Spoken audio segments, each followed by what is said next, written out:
Okay. Media మిత్రులు నమస్కారం. గత 9 నెలలుగా పరిపాలన చేస్తున్నప్పటికీ కాంగ్రెస్ పార్టీకి ఆ మంత్రులకి ఇప్పటికి కూడా ఇంకా పరిపాలన అర్థం కావడం లేదు.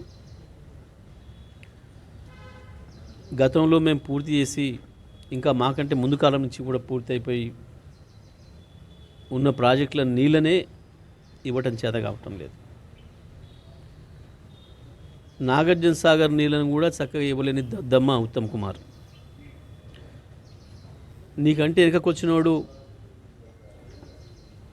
ముఖ్యమంత్రి పదవి గుంజుకొని పోతుంటే కూడా ఏం చేయలేని దద్దమ్మ ఉత్తమ్ కుమార్.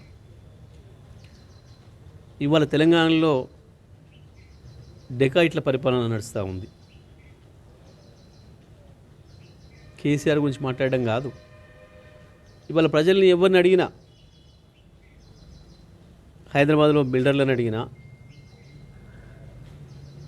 లేదా ఫైనాన్స్ శాఖ దగ్గర బిల్లుల కొరకు పోయిన వాళ్ళని అడిగినా,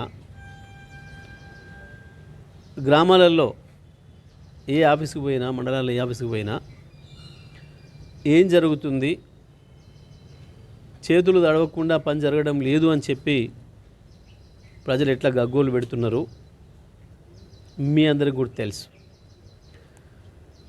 మేము చక్కగా 4 ఏళ్ళు ఇచ్చిన కాళేశ్వరం నీళ్ళని ఇవ్వలేని దద్దమ్మ ఉత్తమ్. మీ కాలంలోనే పూర్తయి ఆ తర్వాత 60 ఏళ్ళ నుంచి నీళ్ళు ఇస్తున్న నాగార్జున సాగర్ నీళ్ళను కూడా, ఎడమకాలువ నీళ్ళను కూడా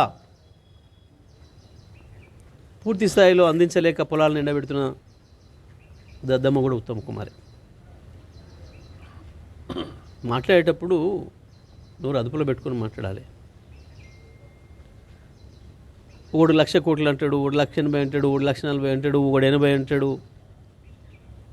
ఇదంతా మీ డెకాయిట్ల లెక్కలు. ఇవి వాస్తవ లెక్కలు అయితే అట్లా మారవు.